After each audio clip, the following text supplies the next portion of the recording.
Okay. Meron tayong isang topic dito. Actually, masyadong sensitive tong topic na to eh. Kasi ang topic na to, ilalaglag ko po yung sarili ko dito. At wala namang problema mga kababayan kasi inamin ko naman to eh. Sa mga matagal na po naka-follow sa akin, ito press 1 nga dyan, sa nakaalam or nakaalala na inamin ko na binayaran ako ni Sara Duterte nung eleksyon para gumawa ng content. Kung meron nakaalala, malamang si Ma'am Erlene. Malamang si Ma'am Erlene. Sinabi ko na yan dati, di ba? Na nung election po, nagbayad talaga si Sara Duterte para po yan. Si Brett Udang, yan, di ba? Oh. Yan, di ba? Inamin ko na yan, matagal ko nang inamin yan, oh. Di ba? Ito, mga matagal na naka-follow yan. Inamin ko na yan. Okay. Umalis nga ako dun eh. Umalis ako dun. Sa grupo na yon. So, kasi mga babayan kasi, meron lumabas na screenshot dito. Saan na ba yun? Ito. Actually, nakita ko to kay Kuya Benji ko to nakita. Actually, ayoko sana i-content to eh, pero andito na. Kasi nagwalwal na ako kanina, iwalwal na natin to lahat. So, sabi ni Kuya Benji Contreras, sabi niya dito, teka lang, ano natin to? Lakihan natin. Yan, marami nag-press 1 na. So, hindi ako fake news ha. Sinabi ko yan ha. Sinabi ko talaga yan. Oh. So, ngayon mga kababayan kasi, ito. So, sabi nga po ni Kuya Benji kanina, sobra-sobra talaga ang perang bumubuho sa mga DD shit na to. Kaya pala, walang hinto to eh. Walang hinto ang paninira kay Pangulong Bongbong Marcos nitong mga supporter ng mga Duterte. Sino kaya ang financer ng mga grupo ng mga DD shit na to para lang siraan at magpakalat ng fake news laban kay PBBM? So ngayon merong nilabas na screenshot si Kuya Benji dito. Yan.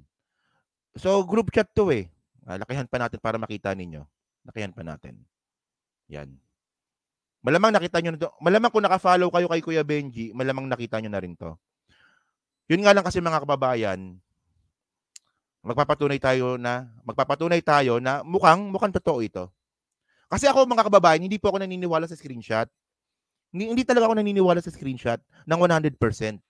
Yun nga lang kasi mga kababayan, itong pangyayari po na to is nangyari po sa akin. So, andyan ba si JL? Andyan ba? O, JL, taka lang ha, yung usapan natin, wala pang update. So, sabi dito, guys, magpakalat lang kayo ng pagsuporta sa mahal nating Pangulo na si Sara. Si Sara na yung presidente para sa kanila. No? Kita mo mga katangahan ng mga to, no? So, sabi dito, okay, yung pong 50K per group po ang hatian ng bawat members. Depende po yan kung ilan po kayo sa isang grupo. So, ngayon, base nga po dito sa post, nagkakaroon daw po ng bayaran na 50,000 pesos per group. Tapos hahatiin pa. So ito lang ang punto dito mga kababayan kasi. Kapag ang isang vlogger po kasi ay walang engagement, pumapayag po sa ganyang kaliit na presyo. Hindi lang in my own opinion lang talaga. Kasi ito kunwari isa kayong vlogger. Tapos kumikita lang kayo every month ng $100, 'di ba? Ganon. Minsan wala pa. So papatusin niyo 'yan. Yung 50K per month per group. Kunwari sa 50K, kung 5 kayo, edi may tag 10K kayo every month. 'Di ba? Kung 6 kayo, di mas maliit yung hatian. 'Di ba? So ito, regarding ito, sa ano pangalan ng group chat nila? President Sara Movement. Yan. DDS President Sara Movement. Kaya medyo duda ako sa mga screenshot talaga kasi medyo mahirap mahirap i-confirm kung totoo ito Pero ito mga kababayan, tuloy lang natin So sabi dito, salamat po ma'am. Okay. Basta po ipagkalat natin ang paninira sa Bobong Marcos. Ito mga kababayan, sa tingin niyo sino ba yung bobo? Si Sara o si Si PBBM? Sino ba yung bobo? Kung makabobong Marcos kayo, akala nyo, ang tali-talino ni Sara Duterte. Walang yan na to. Di ba? So sabi pa dito, okay. Maghihintay lang po kayo ng next na gagawin sa susunod na araw. Ayan, so utusan. Okay. So ito, you unsend the message. Hindi ako yan Galing to kay Benji, no? So sabi dito, ma'am, sa Twitter po kayo mag-register. Ewan ko anong ibig sabihin yan. Okay. So actually, wala naman akong planong i-content sana to. Kasi nga, medyo sensitibo tong usapin na to. Yun nga lang kasi mga kababayan, tulad nga pero sinabi ko kanina, kung meron mang issue ng bayaran ngayon, sa kampo po yan ng mga Duterte. Kasi ako mga kababayan, ilang taon na akong vlogger, hindi po ako pinapansin. Malamang hindi nila ako type. Kasi nga inaaway ko sila eh. Inaaway ko yung PCO eh. Pero ewan ko lang, di ba? Ewan ko lang kung nagbibigay yung PCO. Kasi malamang kung makakaroon ng bigayan, sa PCO manggagaling yun. Pero base rin po sa mga kakilala ko mga vlogger, wala. Wala. Nagrereklamo nga kami, ang kuri-kuripot ni PBBM eh. Kasi nga Ilocano. Hindi, joke lang ha, baka seryosohin nyo ako ha. Hindi, kasi hindi naman ako sa nanghihingi, no? Kasi hindi ko naman kailangan. Pero mga kababayan kasi, ang gusto ko lang ipunto dito, kung meron man nakakaroon ng bayaran, meron po akong experience na binayaran ni Sara. Hindi naman ni Sara directly, kampo po ni Sara Duterte. So, pakita ko ba ebidensya ko? Pakita ba natin? Maraming tatamaan dito eh. Oh. Sige, pakita ko ba? Sige. Ito nangyari to ng eleksyon. Wala nagko-comment eh. Kuripot talaga si Apo PBBM. Oo nga, kuripot no? Kasi hindi niya naman kailangan ng trolls. Hindi naman kailangan ni PBBM ng trolls.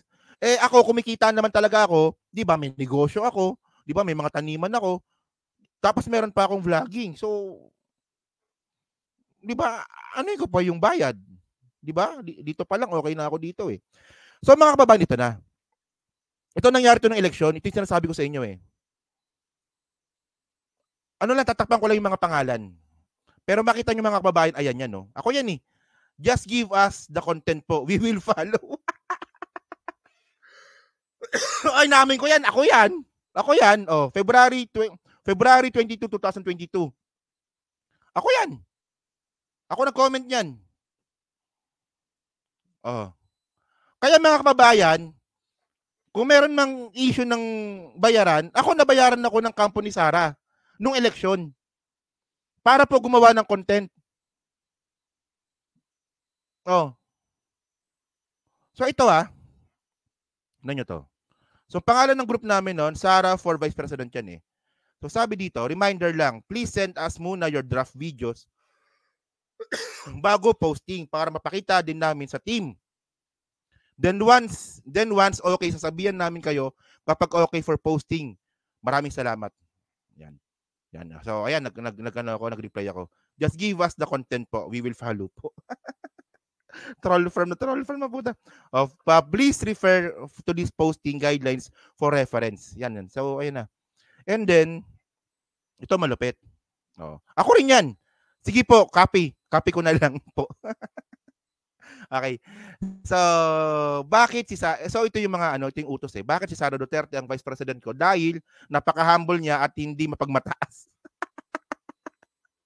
Actually, mga kababayan, nakaisa lang ako dito. Pero eventually, nung nakaisa na ako, ayoko na, umalis na ako. Kasi hirap talaga akong i-promote si Sara. Di ba? Hindi katulad po nung panahon nga po hindi nga po katulad po ni PBBM, katulang bayad, ang dali niyang i-promote. Si Sara talaga mahirap. Not unless na idadamay mo yung tatay. Di ba? Ito rin. Salamat JL. Ito rin. At sinabi rin po talaga ni Nino Barsaga na bayaran talaga yung mga DDS. Sinabi ni Nino yan, di ba? Ilang beses pong sinabi ni Nino yan na nung si Nino daw po ay parte po ng Duterte Group, binabayaran talaga sila monthly. Ako nga nakatanggap ako ng 3K eh. So para mas malinaw dito, ang sabi dito, okay to post na po. So nagpakita kasi ako ng video dito eh. So sige, copy ko na lang, blah blah blah. Okay. Hi, kunin ko po yung GCash number nyo. Yan. And then so gusto nyo mapanood yung binayaran ako ng 3K? Yung video na yon. Ito yun eh. Yung video po na yan, 3K po yan. Yan, 3K yan, yung video ko na yan. Hindi, pero ito na-realize ko na to nung election pa lang. 'Di ba? Nung election pa lang na-realize ko na ang hirap i-promote. So itong video na to, kumita ako ng 3K dito. Ano ba 'yan? Ito, pakita ko sa inyo Tsaka ni ni Nino solid bongo daw sila Ano yan? Sa akin po, sa akin. Ito! Ay, sakto! May pipirmahan ba ako? Teka lang mga kababayan, ito maganda to. Teka lang. Ito na. At dito, sulat mismo ni Sara Duterte, mga kababayan. Sulat niya mismo to. Thank you for your support, Sara Duterte. Ayan, nandyan pa. Nasa TikTok ko pa yan. 3K yan.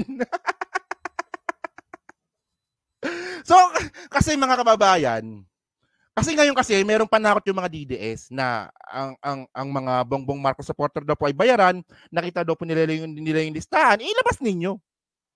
Labas niyo yung listahan, nananakot pa kayo Okay, so ito, at least ako meron akong pinakita.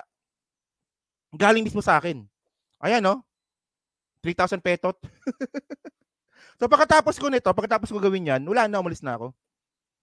Hindi, ano to? Sulat ni Sara to Hindi, 3K per content. 3K per content yun. Oo. Tapos umalis na ako. So, ang punto ko kasi dito, wag kayong magpaparatang kasi na bayaran. Kasi nakita ko yung mga yung mga sinasabi ninyo O yung mga Bongbong Marcos vlogger, mga bayaran. Hindi, kung bayaran, di pakita ninyo. Di ba pakita ninyo? Ngayon, kapag may pinakita kayo, ibig sabihin ba na totoo yun? Kasi kahit ako, kaya kong gumawa ng listahan. Di ba? Kahit ako, kaya kong gumawa ng listahan kung sino yung mga bayaran. Yun nga lang, wala naman akong listahan Kung gusto nyo gagawa ko listahan, listahan ko yun. Dali lang yan so, ayun lang. At least, na-content ko to. Wala na, nagiging na ako nagiging hard na ako ngayon Tapos, sabi dito, oo nga baka nga ganun 5K yan, tapos 3K lang binigay Kinupit yung 2K. So yan, di ba? So, ngayon, ang nagbabanggit ngayon na binayaran, di ba, si Nino. Sabi mismo ni Nino di ba, na admitted naman siya na binayaran din siya. Well, ako nakaranas ako ng nabayaran. So ayun lang, di ba?